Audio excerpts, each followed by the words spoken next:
microphone's muted. As we're going into today's call, I want to keep in mind that this principle is designed to make sure that you are not letting your dollar get eroded. So many real estate investors right now, or not real estate investors, average people, are allowing the inflation in the market to erode their dollar away at 8% every year, 7% every year.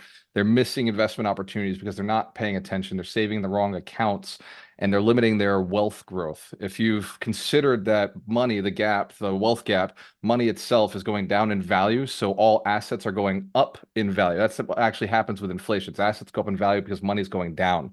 So it creates this function of your dollars are worth less than they were the year before, 8%. Over 10 years, that becomes 80%. So your $100,000 is actually worth $20,000. Show of hands if you're tired of letting your dollar get destroyed. Excellent. So in that case, today's wealth principle, we're going to talk about how to solve that. And before we do, like always, I've got to say, welcome back, alchemists. This is the 52 Weeks to Wealth. My name is Walter Morello. We've been on this journey for the last 8 weeks. Wealth principle 8 is don't save for a rainy day, save to invest. This philosophy comes from the old school belief system that most of our parents raised us with, and that was save for a rainy day. You never know what might happen. You'll be glad you did. Show of hands if your parents said the same thing to you, your grandparents. I have a wonderful story about it. My grandparents, my grandmother, she was my best friend growing up. She was the person who I could always trust and count on for money advice. When I first started working, she said, "Good job, Walter. Good job. Save that money." She said, "Hold it tight. You put it in the bank." I told her, I said, "Vavo, why am I saving? Like, what do I do with it?" And she told me this. She looked me right in the eyes. She got very excited. She lit up and she looked me right in the eyes. She said, "Because you never know." And I heard "you never know." And I wrote it down. I said, okay, you never know. But in my mind, I was thinking, what is it I don't know? Like, what could happen? And she would tell me, well, let me tell you a story about when me and your grandfather moved here from Portugal. When we came here, we had nothing. We had 2 children. We had nothing, but we had savings. And so we were able to buy the ticket to get here in the first place. And that savings allowed us to get here. But then when we got here, we couldn't find an apartment and we had to stay with friends. And then your grandfather lost his job. He had one job, he lost his job, and then we didn't have any money. We had to live off of savings, money that we had. A rainy day occurred, right? Show of hands if you have family members who suffered times of not having money, and times were very difficult. And this advice actually does seem logical. And if you ever watch Dave Ramsey, it makes a lot of sense, right? Dave Ramsey is always talking about being gazelle intense. Save for a rainy day. You got to have the 6 months in reserves. You've got to make sure that you have a bank account. Zero is better than debt. Debt is dangerous. So the philosophy is actually very strong in our society. But a few years ago, Grant Cardone started really pushing and started saying, you can't get rich through savings, right? We've heard the concept of Starbucks, stop drinking at Starbucks and you'd save like $600 a year. I think now it's like probably $60,000 a year based on the price of Starbucks. But either way, if you don't drink at Starbucks, it saves you some minimal amount of money. And if you start thinking about it, and this is what Grant really opened my eyes with, if you start thinking about that savings, well, if you're only making 60 grand, let's say you save all of it. All you've got at the end of the year is still 60 grand. It's never going to make you $1 million. It's never going to allow you to invest $100,000 in a single year. So the savings alone does have a limit to it. Show of hands if you understand limits are not good. We like unlimited lifestyles, unlimited amounts of income. All right, so we'll start with some of the challenges of saving. When you save for a rainy day, and this is the most mindset, the rest of this is tactical. Show of hands, it's okay if I go tactical versus mindset today? All right, the rest of this is very tactical, and I will share the mindset part of this because many of you are aware of the control that this thing has over your results. When you save for a rainy day, you will create rainy days. I found this out when I was younger. I used to save. I saved $2,000. I was 16 years old. I'd saved $2,000. I was earning $4 an hour. I was earning $4 an hour. That was $20 a day. I was working 5 hours a day. And I was making at the end of the week $100.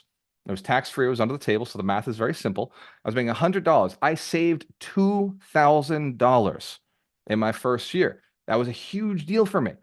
And then my mom came to me one day. She freaked out. She had found my book of money under my mattress. I was old school Portuguese at a 16-year-old kid with $2,000 under my mattress.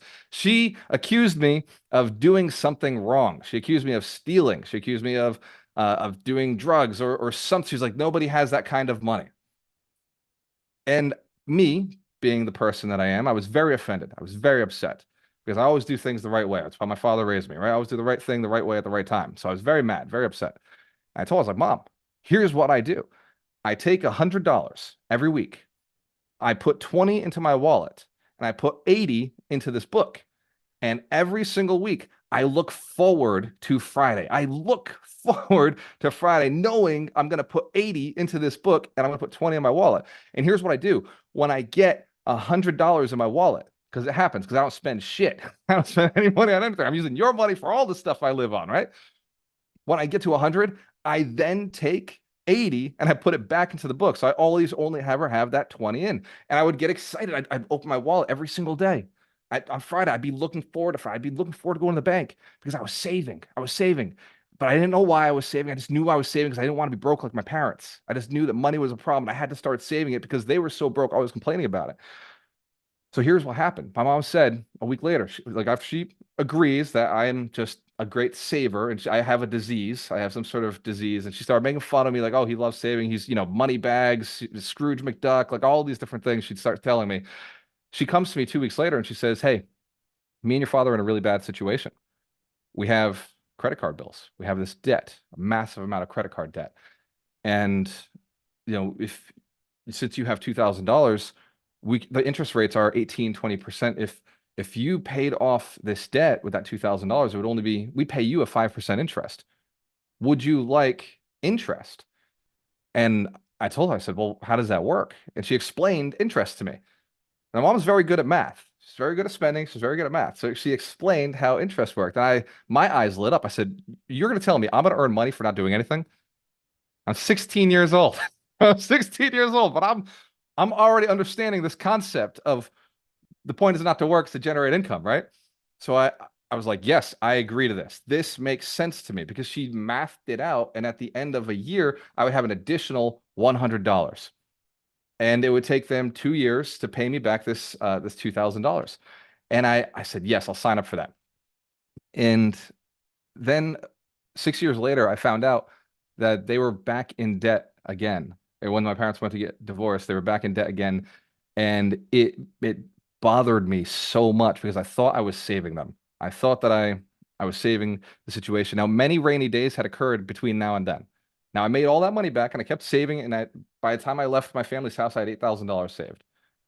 And I used that money to go and buy my first single family house, my first rental property. But during the time that I was going through that, I started realizing my father told me this after I did that loan with my family. My father told me, he said, don't ever give money to somebody who borrows money. Don't ever give money to somebody who borrows money that isn't based on an asset. My mother borrowed the money, but my father told me, he said, you never should have lent to your mother because as soon as it was lent, she went and spent it again. As soon as it was in, it was spent again because rainy days create rainy days. People who think about rainy days, people who save for rainy days, intention around rainy days will create more and more rainy days. He said, this is how you save. He said, Walter, you save to invest, you save to buy real estate. The best asset you can buy is real estate. Now, my father owned no real estate, but he loved listening to audio tapes. This is why I'm so consistent with telling you, please take action. Don't just listen to the audiobooks. Don't just listen to the podcast. Don't just listen to what we say here. You must take action. You must fall in love with it because my father is smart. He's intelligent. He's listened to Dave Lindahl. He's listened to all the books. I grew up in the van listening to real estate stuff. My dad would tell me real estate stuff. He'd tell me to go buy real estate. So friends, we got some really smart people around you who don't take action. We all have them, don't we? Great advice, full of the right knowledge. They just don't do anything. So it's a very emotional story for me, very emotional time. One of the challenges that I grew up, the fear of eroding my dollars. I knew that inflation was big back then. I grew up in the 80s and the interest rates were super high, but inflation was also coming into in the 90s, it became pretty high for a little while. So when you stash your cash in traditional assets like savings accounts, it actually is subject to inflation. When you stash your cash under your mattress, like I did, it's subject to inflation. There is no way for it to grow. It has no function or no leverage. The missed opportunities that I missed from the point that I started saving from 16, like had I invested that money into a 12% interest bond, which I could have gotten back then, I would have doubled my return on investment. I didn't know about that. I didn't know the options. If I had taken the $2,000 and used it as a down payment on a property when I was 18 years old, I could have 10x'd my return on investment. I could have really increased the amount of money I had. If I had done that back in the 90s, remember the real estate went down and real estate came back up 2 times since then?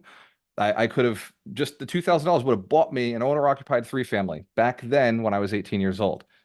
Even when I was when I was 28 years old and I started buying my 28 years old, I started buying my first house, my first multifamilies. I was 22 when I bought my first house. But had I done it earlier, I would have saved a significant amount of money. Show of hands if you understand the amount of opportunities missed.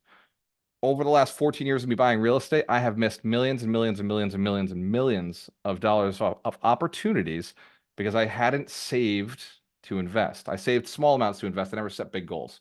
So we'll talk about that later. The importance of a goal setting account. Limited growth on your money, low returns if it's sitting in the bank account, right? Less than 1%. And the financial stagnation of never getting to the point where you can retire. Show of hands if you are committed to generating income so that you can do whatever you want, whenever you want, with whoever you want. Awesome. So we don't save for a rainy day. We save to invest. So here's some of the benefits of investing. One, you beat inflation. It's my favorite. Right there, all I need to know is if I invest, I beat inflation.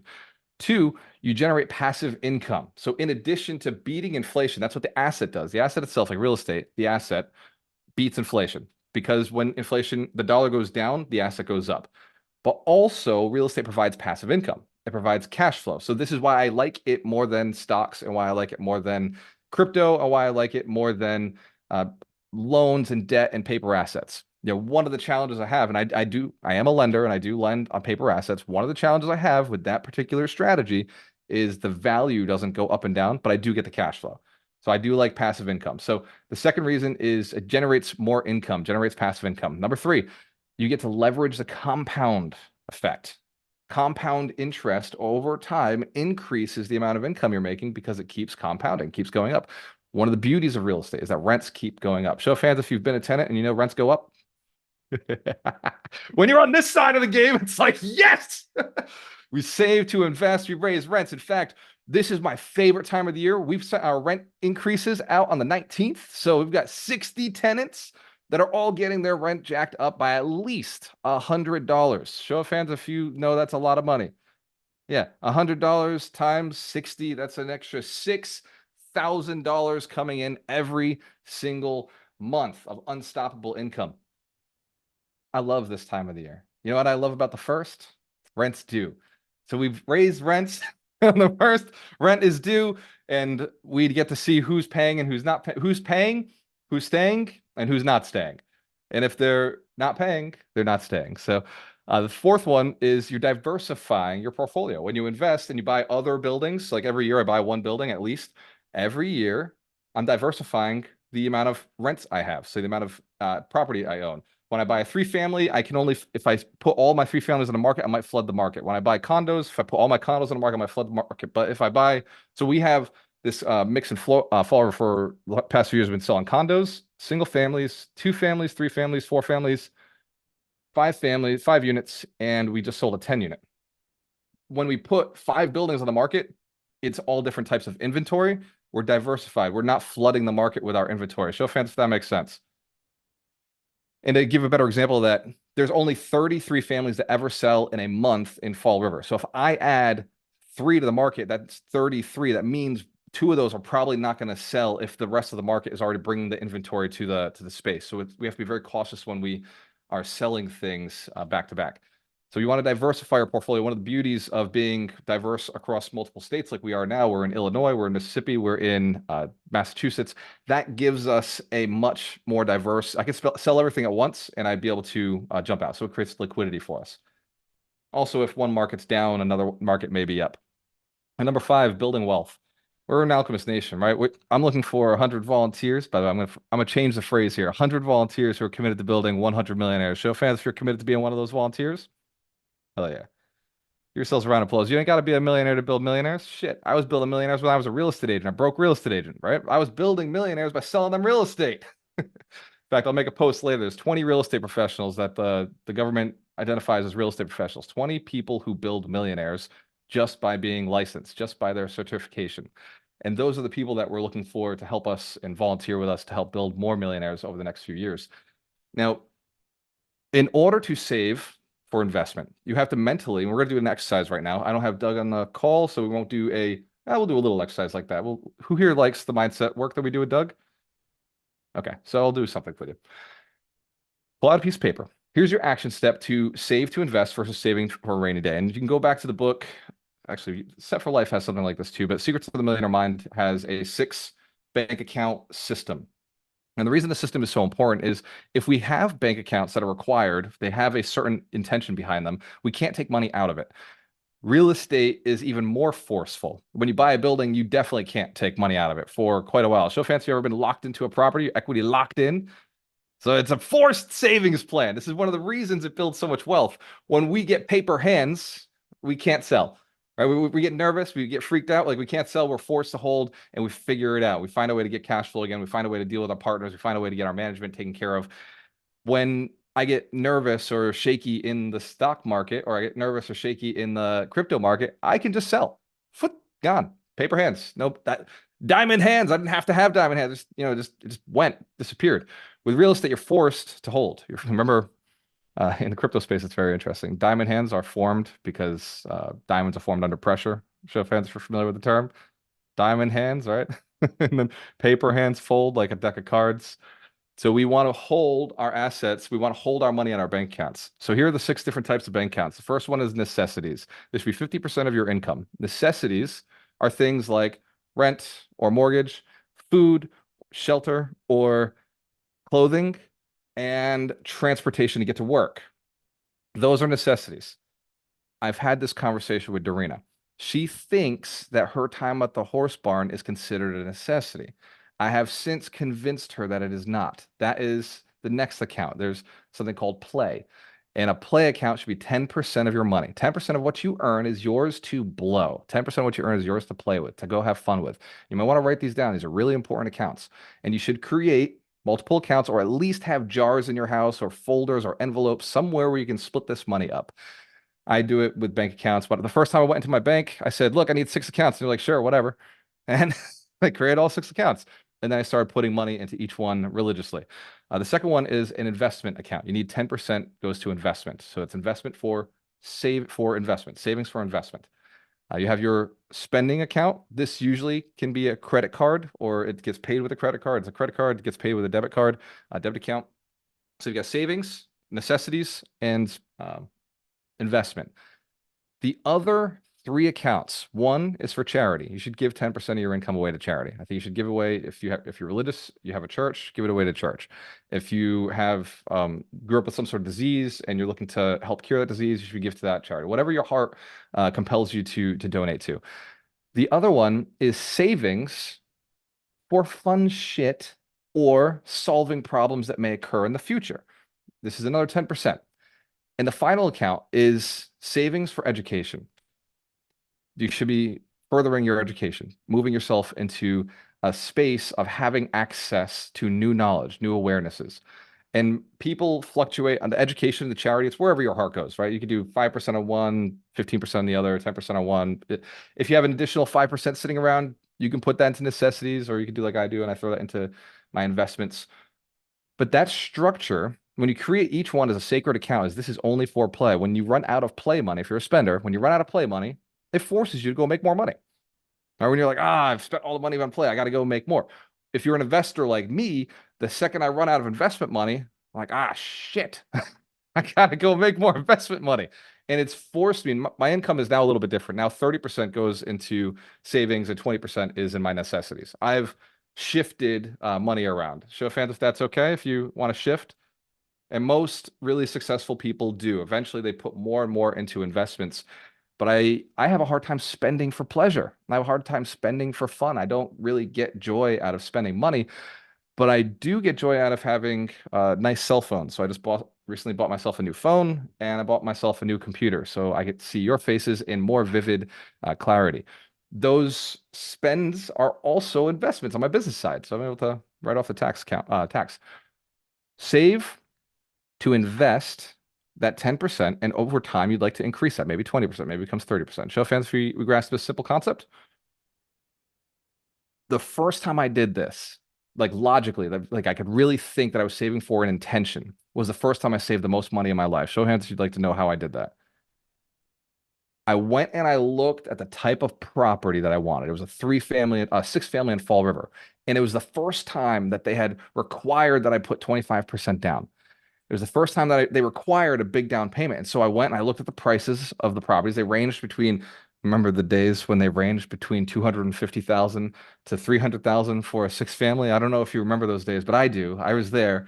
And at the time, that meant I needed a $60,000 down payment. And this was the first time mentally in my head I'd created a vacuum. I created inside my investment account this empty space. I put a bar of where I wanted it to go. I increased the capacity for what could be in there. This is important. The amount of money you have in your bank account today is because that is the amount of money, your maximum capacity that you expect to have in that bank account. Your expectation dictates what is there. Each one of you has a capacity. Our job is to increase our capacity first before we increase the amount of money that comes in. If there is no increased capacity, your hustle doesn't happen. You never get frustrated, you never get annoyed, you never have a reason to go do a thing. But as soon as you realize something's missing, you start hunting for it, especially when you realize it's yours. So we're going to do a quick exercise and we're going to model it very similar to what Doug does. So if you are driving, please keep your eyes on the road and you can hum a tune, do something to stay awake during this. And if you're sitting down, you can close your eyes and focus on, in your mind, that bank account that you have. I want you to focus on the bank account as it is. As you're closing your eyes, take a deep breath in and relax your mind.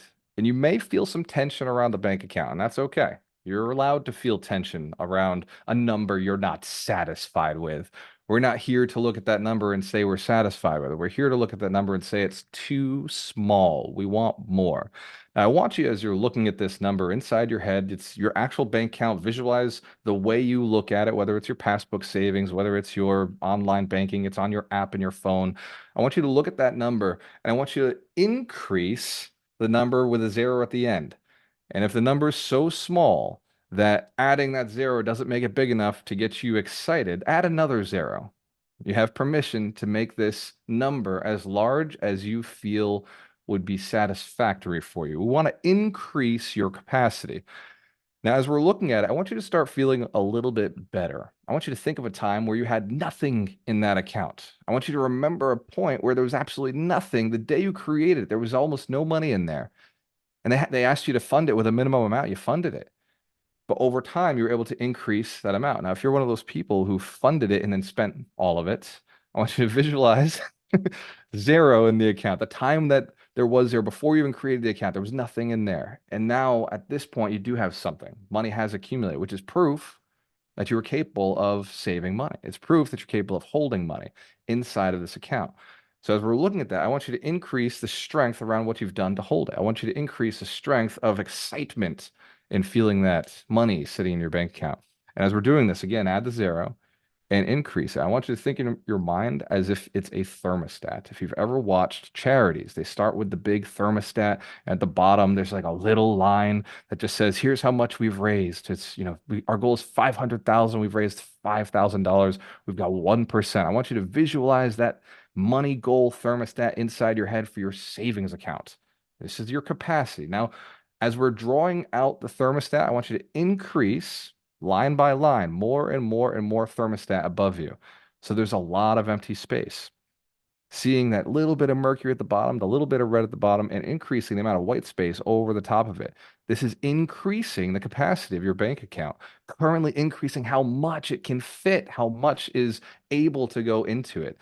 Feel how exciting it is to have a goal that is larger than you currently have. Notice now that your capacity is increasing, that you're capable of more because you now want more. Now, I want you to fill on the side of that thermostat, just like every great capital raiser does, just like every great fund or every great nonprofit does. I want you to have on the side of it the goal itself. What are we saving for? Remember the story I told you, that first six family? I put a picture of a six family on the side of my thermostat. And I visualized, how much rent was going to be in that building. I visualized the price of it. And I put that price right at the top of the thermostat. And I said, man, when I get there, I'm going to acquire this piece of real estate. I'm going to lock this capital into this building. This building is going to increase my cash flow. It's going to increase my passive income. It's going to increase my access to depreciation. This now, so other people are going to pay down a loan that I didn't previously have. So I'm going to get amortization of a loan, and I'm going to increase my cash, my actual net worth. Even though I'm putting in this 60,000 at the time, that's my number. Your number may be higher. I'm putting this 60,000 every year. It's going to go up 5%. That means in 2 years from now, it's going to be 66,000 just because I saved this one time, made this one decision. So I want you to, in your mind, visualize what that thing is on the side of your thermostat. What's that thing you're going after that requires this kind of a down payment, that requires this kind of a capital raise, or this kind of a savings plan?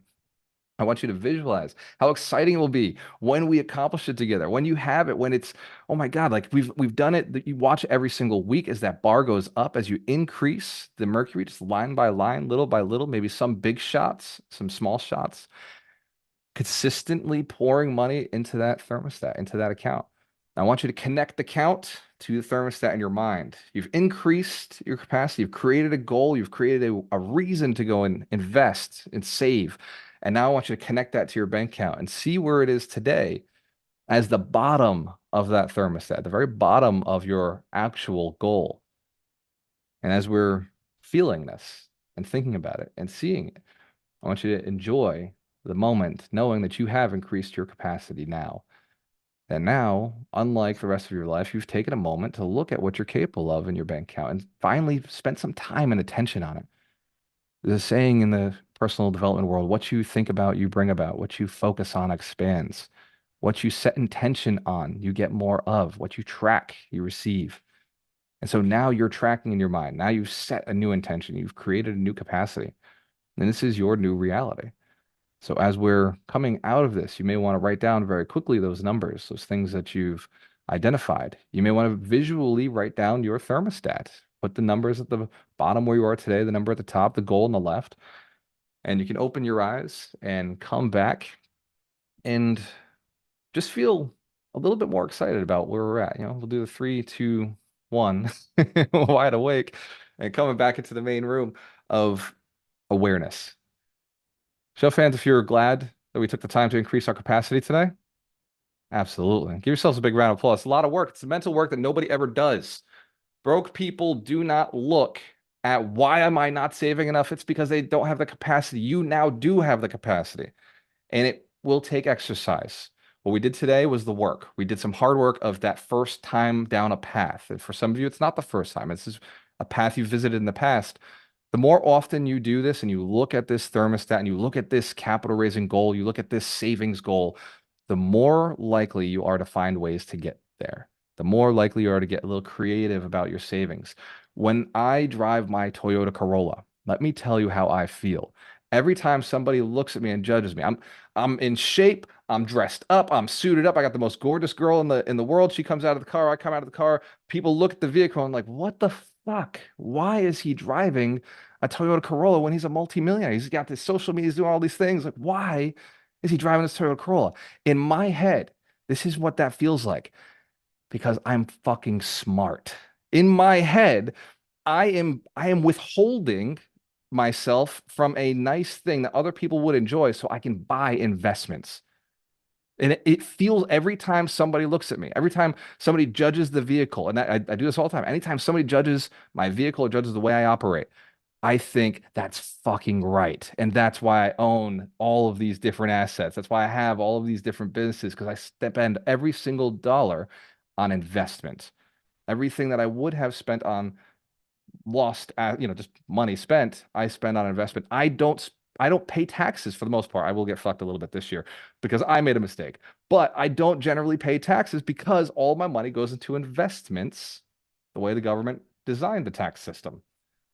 So fans, if you can grasp that, you can find stories like that for yourself. When you're saving a little bit, man, sometimes here's how I stopped drinking like 10 years ago. I stopped drinking because it was too expensive. I was broke and I was like, I'm gonna stop drinking. And suddenly I started saving myself like $80 a night. And it was like that $80 a night became money that I invested. And it was the first time that I realized that I could actually change a bad habit. I could take a bad habit out of my life and I could increase the good assets that I wanted. And then when I started going to the gym, I also did the same thing. I started noticing I was spending more time in a healthy place, and I was meeting people who are real estate investors who are focused on their businesses. I met a lot of business owners and real estate investors in the gym because they're not out drinking. They're in the gym at 5 o'clock in the morning. And Gary was just telling me that the YMCA is a great place to meet people because they're older at the YMCA and they usually have high net worth, especially if you go in the morning. The earlier you go, the more successful a person tends to be. I've also found the earlier I go, the more motivated everybody is in there. They're just like hustling. They're going, they're moving fast. So as we get into the new year, get your memberships lined up, fired up, heated up. I just got my yoga membership lined up. I was telling everybody earlier. Darina called me yesterday. She texted me. Actually, she texted me. Very important message. She's like, Walter, if you join the yoga studio right now, you can save $80 a month for the entire year, and you can get access to all the classes. And she knows the year of yoga is coming. She knows. And I said, I was telling Todd Dudley this earlier. We were on the call a little early, and I was like, damn, but if I do that now, that means like I'm wasting money, right? Like I'm not going to go to yoga until the first. I was thinking, old school mindset. I'm not going to go until the beginning of the year. That's when I start yoga, right? And then I realized the deal was so worth it because on the first, it's going to be $180, $190 a month. I don't want to spend $190 a month if I can spend $89 a month. So I went and I bought. I was like, cool, thanks, babe. You're the best. And I went and I bought it. Right? Darina saved me $89 a month every month for the rest of 2024. While I'm on the website, I'm thinking, well, I might as well line up, this courses, the classes I'm going to go to in the new year, start figuring out my schedule for yoga and like see what it's going to be. And as I'm doing this, I just decide, well, what are the classes today? Let's start with today and see what's available on Fridays. And I start looking, and there's this hot yoga, 75 hours. It's super intense, super hard. But I was on a call with Greg LeBlanc at the time, and I was like, there's no way I can ever make it. So I looked at the next class, and it was restorative yoga. Restorative yoga sounds like a good place for me to start. It sounds like something that I could do. It's my speed, my level right now. And I just did like day earlier today. Maybe I shouldn't be doing a 75-hour bad experience. Maybe don't want to do your make it harder on myself and do it anyway, but I don't want to emotionally damage myself, right? So I went and I committed to restorative yoga. I went last night, and at the end, I felt like a freaking beast. I was like, this is amazing. I'm good at yoga. This is fantastic. Now all we did was like lay on the floor and like roll over a little bit. It wasn't very difficult yoga. But here's the importance of it. I just started. I started today where I was. I just made the investment. I told everybody in this community, I told each one of you that I was going to do the year of yoga after doing the year of leg day, which I have done the year of leg day every single day for 364 days. Again, today, hit legs again. Quads are feeling tight. And tomorrow I'll finish off the year of leg day. And I'm going to start yoga. Darina knew this. Her mind found me a deal. Show of fans, if you can start committing to things and telling people about it, and they might start bringing you opportunities. They might start bringing you deals. It works like this in real estate, especially. The only reason we were able to finance the deals we did is because I told everybody in this community, I said, hey, this is the situation I'm in. This is what I'm willing to do. This is how we can get it done. And I had an outpouring of support and help. And the only reason that you will get the deals that you want is because you've helped other people and they know who you are. It's not about who you know. It's about who knows you and what they know you for. And we're going to be going into 2024 with a very intense desire to increase your awareness. Now, I don't mean like your mental awareness. I mean other people aware of you. Show of fans, you're committed to being more known, more understood. Absolutely. Becoming a conduit of solutions to other people. Show of fans, you're committed to helping more people this year. Excellent. In that case, we do have the Recession Proof Challenge coming up. The Recession Proof Challenge starts on the 1st because we're not little bitches. We may drink on the night before, but we will be up and we will be going by 1 o'clock on the 1st. And we're going to go 21 days straight of reaching out to 10 people a day, putting 4 into our database, making 1 social media post, and reading a book a week for 3 weeks, very specific books.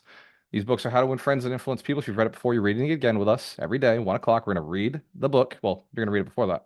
And the second book is Endless Referrals with Bob Berg. The third book is now going to be Crush It by Gary Vee. So we're shifting it away from the Dream Manager and moving into the book Crush It so that you can get a little bit more awareness out there on social media. It's also one of our 52 Weeks to Wealth books. In fact, all 3 books are part of the 52 Weeks to Wealth as well. So reading them multiple times throughout the year is going to be beneficial for you. This challenge is $97 for those who have never participated. If you have participated, well, you know the deal. We're going to send you the link. It's free. You can jump back in. The recession proof challenge is designed to make you recession proof by getting you in front of high net worth individuals. I'll show you how to do it. Show of hands if you've been on before, and I gave you a very clear path on how to pull lists.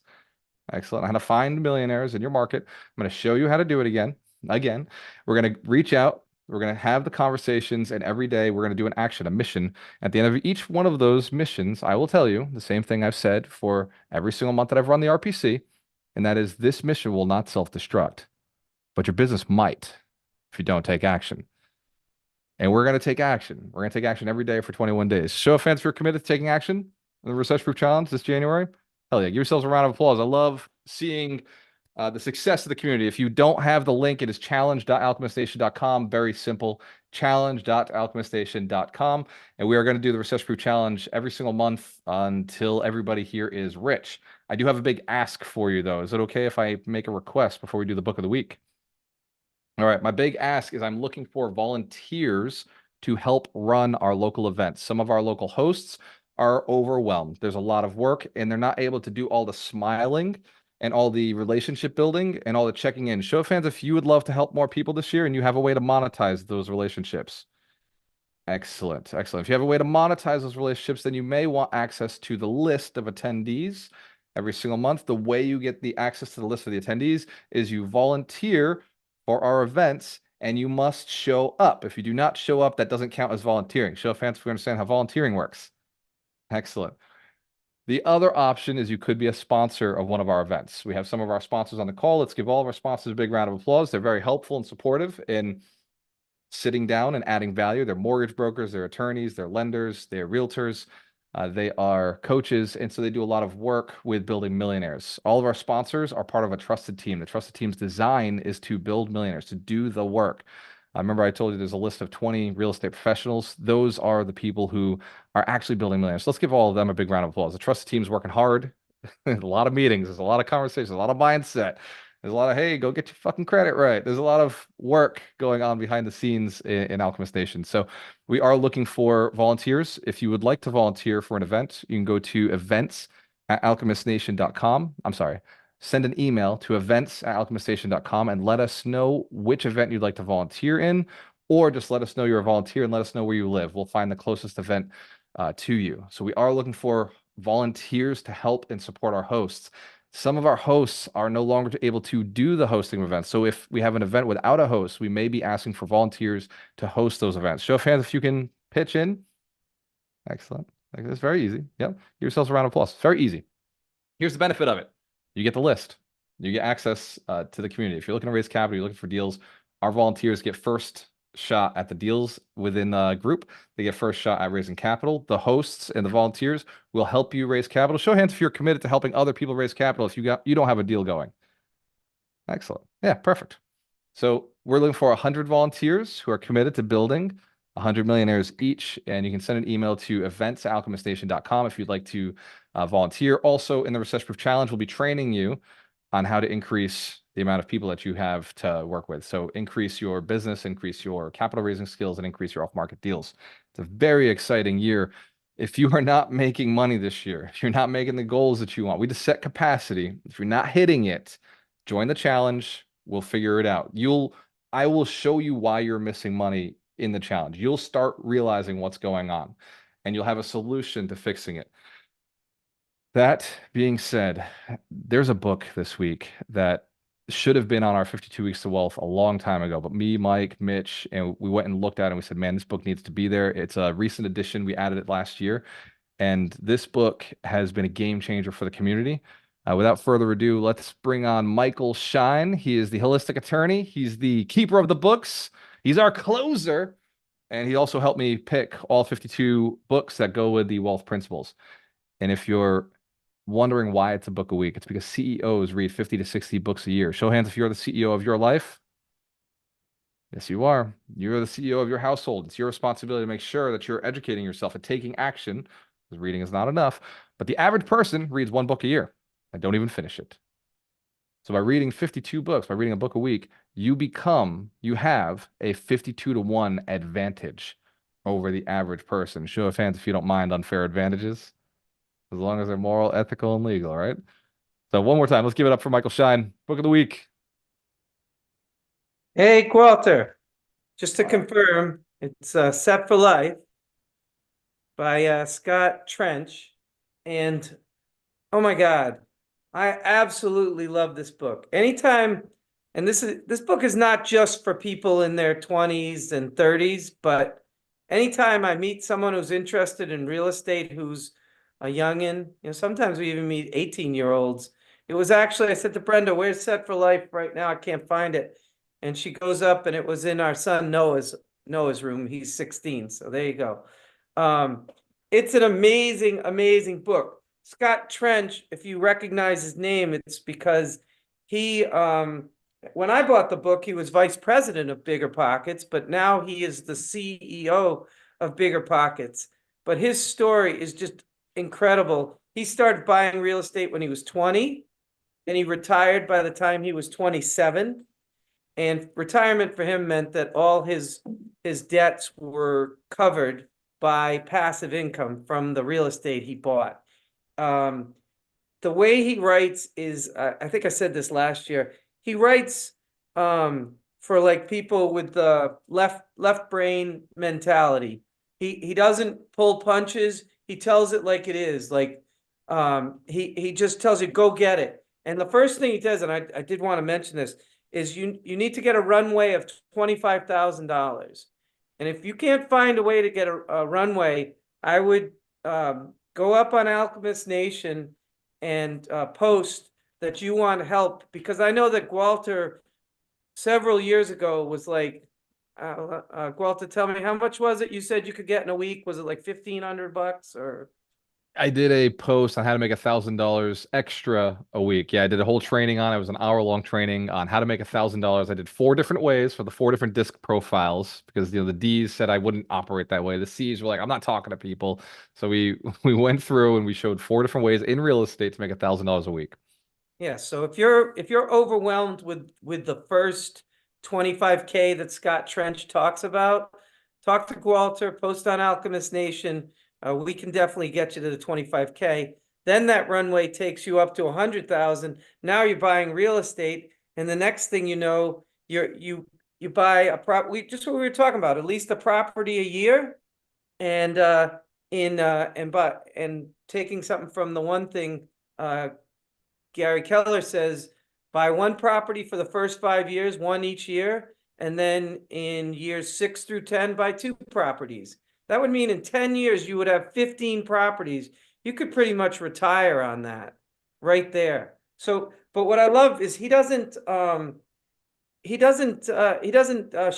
it. He tells you, just go get it.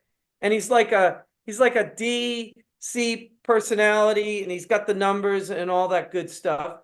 And it's just such a great book. Give it to your kids. I know it's after Christmas, but give it to your kids for the birthdays. And if you're older, you can still read it and love it. And it's just, oh my God, it is just such a good book. Yeah. So Set for Life, it will actually make you set for life. It's really the only book you ever have to read. And yeah, Scott Trench, Set for Life. Thank you.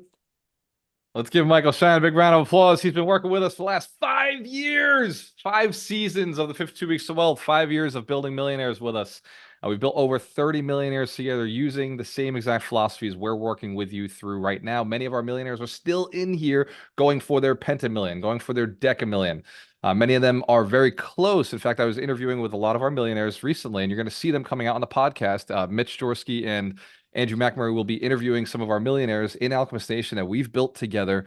And you're going to hear some of their stories. $8 million net worth, $9 million net worth, $5 million net worth. These are people who started with almost nothing and have worked their way up in the last 4 or 5 years within this community. It's absolutely beautiful to watch their success. I think Greg LeBlanc is going to be on one of the podcasts. And when you look at Greg, he had 3 units last year. Now he's got 35 units. It's amazing to see the difference of how much a person can change when they start taking the right actions, doing the right things. And he is an example of somebody who takes a lot of action, massive action. He put over 260 offers before he got that deal accepted. So let's give Greg a round of applause. Give Mike Shine a round of applause for all the hard work he's done in this community. And for many of you who are looking to help other people, right? Many of you who are really, you have young people in your life, you have family members, and they ask you about money, especially as you become more and more successful and they see you're obsessed with real estate and they see you doing things. They may ask you for some help. The first thing I would do is hand them that book. Set for Life. Hand your kids that book, hand teenagers that book. It's a small investment in their future, small investment financially, but it's a huge investment in their future. And nag them to read the book. Find a way to compel them to read it. Find a way to inspire them. Make it fun, right? Maybe nagging is not the word, but make it fun. Inspire a way. Make it some sort of benefit. My business partner Ron was very cryptic with his daughter, and it was a big mistake. He said, "There's money in this book," and he had literally taken $100 and made a bookmark in the book. And because he was so cryptic about it, he wanted to be clever. She never read the effing book. This is Rich Dad, Poor Dad. Show of hands if you understand it's a failure on his part by not incentivizing her properly. If he had said, he's not on the call today, so I can make fun of him.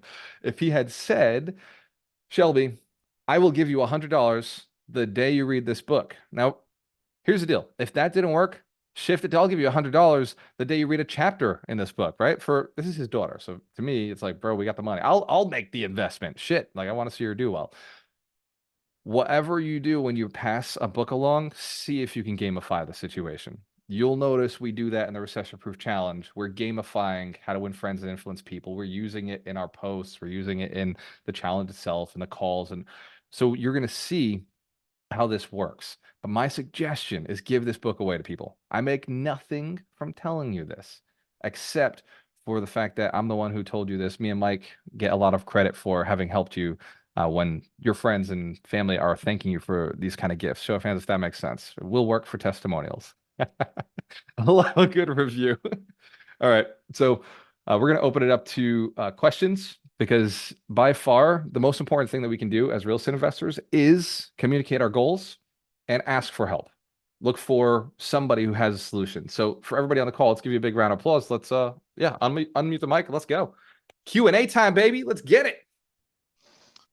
Hey, Walter, thank you for this because this made me think of some things and conversations I had with other real estate investors who kind of opened up my eyes. But I did share with my siblings about my interest in real estate, and actually it created a problem because my brother, who's much older than I am, knows a lot of people that are trying to get rid of property.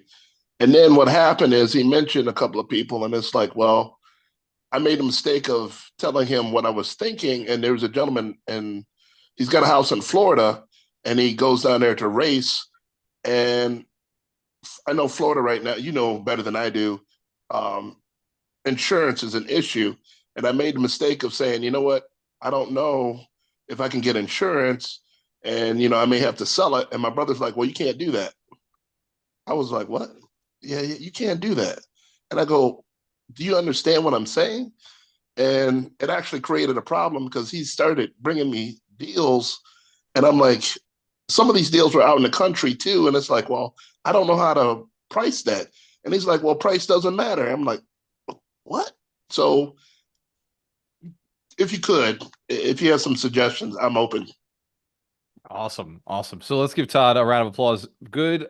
You're taking action. You're doing things. So one, that's proof of concept. That's a story you can start telling yourself. I found deals. I got other people to bring me deals. So that's a very positive aspect to this. The thing that we could fix would be context around the conversations. And sometimes in a situation like this, we just have to accept that the deals are coming in and find a way to evaluate them. Actually, Greg is very good at this. Greg never tells a broker no.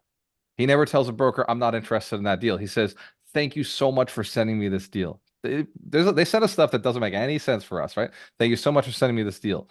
Let me go and see if it's right for us or if it's right for somebody else. And then he actually will go and look around and see if he knows anybody in that area. He'll go and evaluate it, and then he'll submit an offer regardless. Says, hey, here's the offer that I can submit. And when somebody says, oh my God, that's too low, which if you're doing it right, that's what they'll say. If you're doing it right, they're going to say, it's too low. You're ridiculous. You come back and say, hey, I understand. the way I invest is not right for everybody, but I wanted to respect you and give you an offer. And I love this deal for at this price, but if it doesn't work for you, I understand. I get that everybody needs to make money. So it's not much different, Todd. It's just, but the differences are huge in the result that they create. So it's not that you don't tell them things, it's just that you give them that little benefit and do that little extra work of here's what my offer would be Well, because of the way I invest. I was thinking of bringing him in as family because he's retired, and it's like, man, this would be great for the both of us. So I'm thinking of us, um, and I'd like to bring in other family members, and it's like I have to be careful. Yeah, before I brought family in, I did deals myself. So Okay, for each one of us and for each one of you, I would suggest doing a few deals without family first because family sometimes needs to gain trust. Remember, they remember you as the old you, right? They remember you as the person they grew up with, messing around. This is your older brother, right? He was picking on you growing up, right? He was picking you up and like wrestling you to the ground. So his perception of you, and this for all of you, like your family's perception of you may not be who you are today. And so before that, my parents, all my family invests with me now, but that's because now I'm a sure thing, right? I'm a sure bet. To them, I'm the authority on the subject. But when I first started, it was really, really hard to get people to see what I was doing. And, you know, fortunately, I was very good at building relationships with strangers, right? Show fans if you understand everybody's a stranger until you're friends. Let's give Todd Dudley a round of applause. Great question, brother. Thank you. Yeah, Mike, you gotta unmute faster than Thurban. He's um, quick. He's quick on the button. yeah, no, so I had a question on this principle. So, because when I think of like real estate investments, like I always think of like these high dollar amounts, like 50,000, 100,000, 25,000, or whatever. But I was like wondering, like, is there anything for like, because you don't want to deal with inflation, right? So is there anything for like the people like starting from the very bottom, like, but still real estate focused, like Yeah. besides like maybe just a REIT? Give me a dollar amount, Thurban. Give me a dollar amount that would be important to you that you could work with today. So I'm just using this example, not Give just me a for dollar amount for a friend, an imaginary friend that we don't know on this call that would work for them. That would be close. uh, That would be relevant for you to talk to them about later. let's say they can save maybe $100 a month, $250 a month. We'll say that just to be realistic, I guess.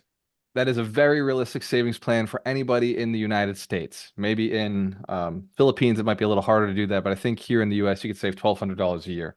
In that case, see, here's the caveat you gave me. You said, but it can't be in REITs. That would be the mistake. It would have to be in REITs. REITs? Oh, Right. That $1,000, unless, and here's where it gets interesting. And on January 13th, we will be doing names on deeds, and I'll be talking more about how this works.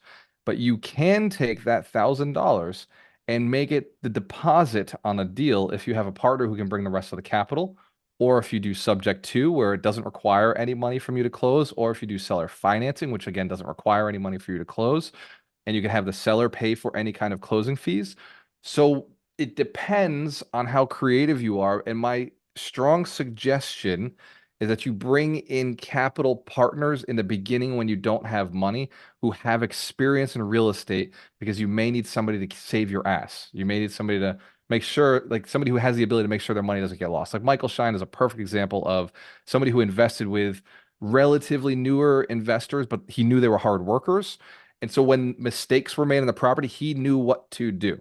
Same with Mitch Jorsky, same exact situation. When mistakes were made with his business partner, he knew how to fix them. Mitch has always been all the money, and his partner has been all the labor and the work. But many times, Mitch has had to go in and say, bro, like you need to do X, Y, Z so that we can start making money again. This is what's going on wrong with the property. So his partner has put no money into this. Mitch has bankrolled the whole thing. His partner's been all heart. So in the beginning of real estate, if you have no money, it's really important to find strong capital investors who have experience in real estate, not just private capital, right? As you get more successful, You want less of those guys because us, right? Us guys who have and women who are very good at real estate, we want the fucking whole thing. We want a lot of equity. We want all of it, right? But that's why as we get more progressive, we go after older folks who have no real estate experience. They just want passive income. We're able to pay them, the money. It makes it a lot easier as we grow. That makes sense, Thurbin? So long way to No. answer. Yeah, Mike, you're up next. Let's give No, Thurbin no, a big round of applause. I wanted to comment on this. I feel like I want to give Thurbin, I'm sure he's already read it because he reads so many books, but Secrets of the Millionaire Mind. I think you're playing so small right now, and it's 2024 is right around the corner. I have a client who had no money. She went out and she got a hard money lender who was charging 15% and 5 points. And she just went out and bought a $350,000 property. And she got the contractors in, she did the whole thing, and then she flipped it in 3 months. And it's like, well, I mean, I totally agree with what Walter said, have a mentor, have a partner. But even if you don't need to worry about saving $1,200 freaking dollars. Go out and get a fucking house. Like, go out and do it. Take the risk. If you want a partner, do it. But come on, this is 2024. You could have a house in 2024, not $1,200. I'm always thinking about those YouTube where they show these people on their deathbed or in hospice. And it's like, it's not the mistakes, it's the regret. Okay. So everybody on this call, go out and take some chances. Everything that you want in life is just beyond your comfort zone. Go fucking get it. That's what I got to say. Let's give Michael Shine a big round of applause. I want that on a shirt. Go out and get a fucking house. Hashtag Mike Shine. I love it because it's the truth. And you're right, Michael. Each one of us makes excuses, that's again, Thurbin, that was capacity showing up. That was the capacity saying, okay, my only game is how much I save. No, the savings is for the other things that your down payments can't do. For instance, I invest in the stock market with my savings. I invest in REITs, I invest in Tesla, I invest in companies that I can't borrow for. Right? I told Mike this the other day. We were on the 100 Millionaires podcast, and I was like, well, yeah, you save your money. You should put money into your deals. And when we do syndicate, I do put money in my syndication deals because, like Mike said, it makes me feel better. As a passive investor, as an LP, it makes me feel better that the GPs are putting money in. But also in my normal deals, I don't ever put my own money in, right? We borrow the money, we raise capital, we do deals with we 1031 exchange. I guess it's kind of my own money, but we take money from banks, from the asset itself. So when I do earn money, I put that into the assets that nobody's going to let me borrow against. I put that into the things that I can't leverage. Does that make sense? So let's give Mike Shine a round of applause. Give Thurbin a round of applause. Your money is for the assets you can't borrow against, and your work, your mindset, your knowledge, your skill set is for the asset real estate that you can borrow against, that people will give you money for, that you can pay people because it has cash flow. I'm not talking about land, by the way. I'm not talking about land. I'm talking about multifamilies that actually have cash flow, that have money that you can pay your investors with, that you can pay the banks with. Not developments. I'm not talking about developments. That's for people who are in the development space who have the ability to manage not having income for 2, 3, 4 years. And I remember, sorry to interrupt, but I remember when we were live in Fall River, whenever anybody would walk in who didn't own a house, Walter and I would like jump on them and say, FHA will allow you to live in a house and have you only have to put down 3.5%. And you can have up to 4 units. So say you get a 3-family in Fall River, that's those other 2 tenants pay your mortgage, and a lot of times you can even get some cash flow. And now you're in the deal. And I think it was Billy who said that momentum, I can't see it now, but momentum is important. Once you get going, it keeps going. So get that first house. So yeah. FHA, right, Walter? We'd always say that. Do you own a house? FHA, even the USDA loan, right? If you can go out and buy in a rural area, you buy with no money down. If you're a VA, you worked for the military, you can go and buy with a 0% loan. Mike Shine, you are nailing it. In certain states, in Rhode Island, you can sandwich an FHA loan with a first-time home buyer's loan. Sometimes the state itself will fund, or the city will fund the down payment. So you just have to go and talk to your mortgage broker. And we got one right in the call. I just did a closing. Rhode Island Housing gave a $17,500 grant. Okay, and it's a grant, so it's not a loan, it's a down payment grant, and all you have to do to get it for free is live in that house for 5 years. So, get yourself a 3-family. Down payment is paid by Rhode Island Housing, and I know Connecticut has it, Massachusetts has it, I'm sure Florida has it. There are grants out there to help first-time home buyers. And like you said, Walter, couple it with an FHA or VA if you're a veteran, or the USDA, which I love, because they always say rural, but there's places in Rhode Island that you would never think were rural, but it counts. So there's lots of money out there if you do the research on it. You can get a house. We can all get a house this year. Get a house. Get a house. Give Michael Shine one more round of applause. We'll take one more question or one more share. And first to unmute is the one who wins. I want you to think about, as we're waiting for first unmute. We'll take one first. Go ahead. Marcina, is it you? Are you gonna do it? You got this? Hey, Walter, how are you? Good. How are you? Can you hear me? We hear you Yeah, loud and it's clear. me. Yep. I heard you earlier say something about the events and volunteering. I would Yes. like to be one of those volunteers. I've already secured the space and spot, but my sponsors messed up on me twice. So there's 2 events I could have been in the records with that I didn't have due to sponsors. So if I could get some assistance and getting this set up the proper way. I've already gained like 30 members in my meetup group, but have not done one yet. So I would like to be the volunteer within that 100 people zone, so I won't go through what I just went through with my last 2 sponsor. Hell yeah. Let's give Marquina a round of applause. Again, that's events@alchemiststation.com. Just send us an email, say, hey, I want to volunteer. I'd like to help with the hosts of an event, and Mary Lynn will take care of you, get you set up. All right. Excellent. Hi, Mary Lynn. And we're very thankful for each one of you who is committed to building millionaires this year. This is it is very much like being a landlord. It is very much like being a parent. It is not always something that you're thanked for. But every time you do go to the event, the people who are making connections, the people who are buying real estate, who are hearing for the first time how to do a 1031 exchange, how to buy real estate with no money down, how to invest in pay no taxes, those people, you are changing their lives. And there's a good chance they'll bring you a deal. There's a good chance they may partner with you. There's a good chance that they may end up investing with you over time. Also, if you're a realtor, or mortgage broker, or attorney, or in the space, you could also work with those clients, because everybody who comes to our events is buying real estate. Show of hands if you understand. Buyers are buyers. Buyers show up to buy. They then spend money. And the best person to work with is somebody who is buying real estate, because forever and ever they will be spending money on real estate, on fixing things, on tenant management. So there's a lot of money on the real estate investment side. It's my favorite client to work with. They're making money.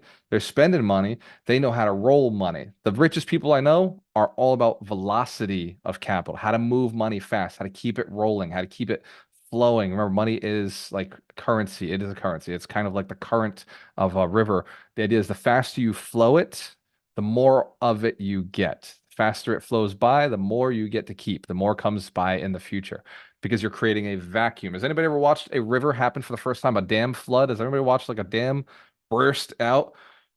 That's because on the other side of the dam is a vacuum.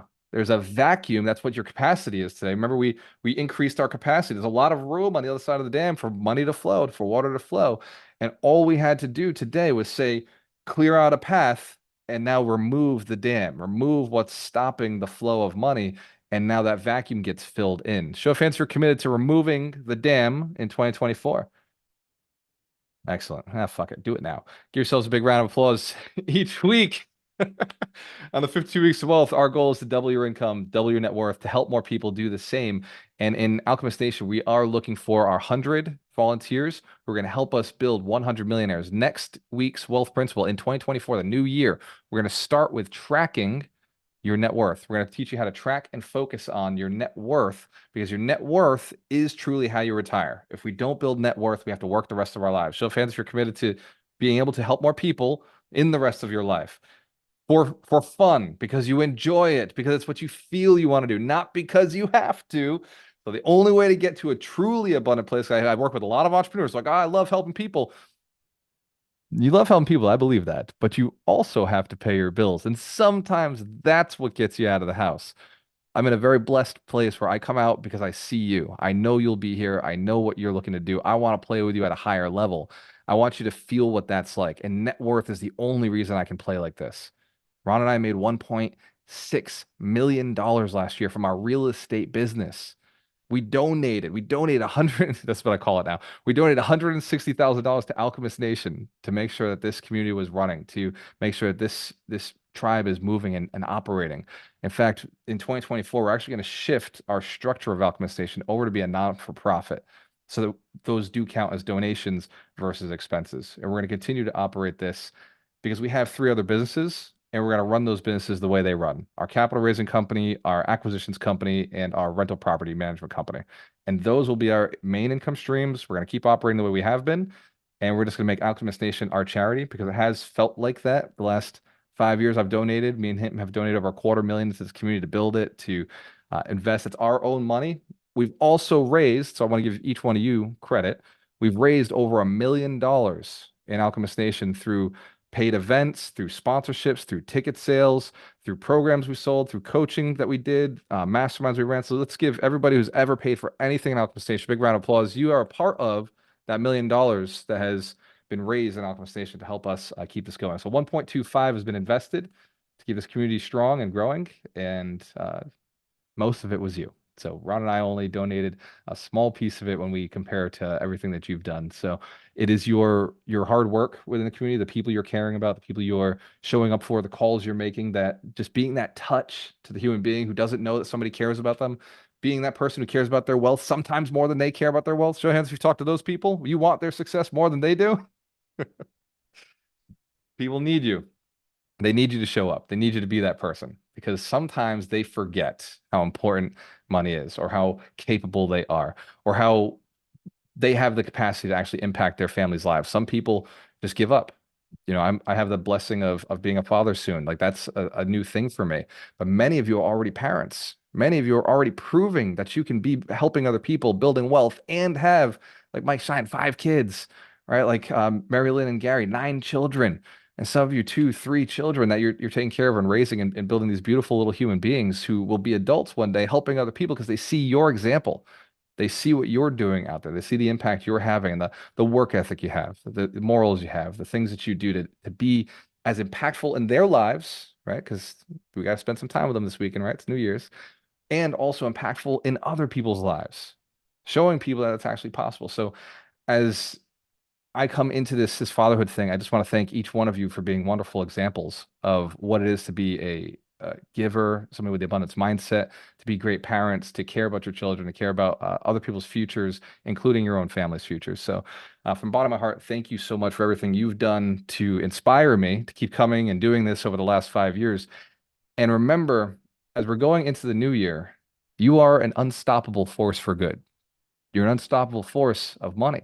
You've removed the dams. You've increased your capacity. You've increased your skill set, your knowledge, and your relationships, and that makes you something different than you were last year. So anything that was hanging on, any kind of dry old skin like that rattlesnake that's coming out, just remember, we're dropping that off. You're a new person. You're a new being. You're much stronger. You're much more fast. You're much more capable. 23 was a rougher year compared to what we're seeing in 2024. There's a lot of opportunity on the horizon.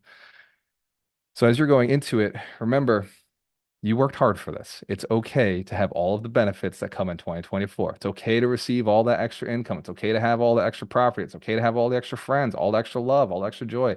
You worked very hard these last few years, and this year is a wonderful year of abundance to receive and accept. So cheers to your success and your choice. Always work with the best. Happy Happy New New Year. Year. Happy New Year's, everyone. Happy New Year, everybody. Let's get it, Happy y'all. New Year. God bless. Happy New Go get it. Year. Sure. I saw that, Patrick. 10X, man. Peace. Yes, Be at sir. the top.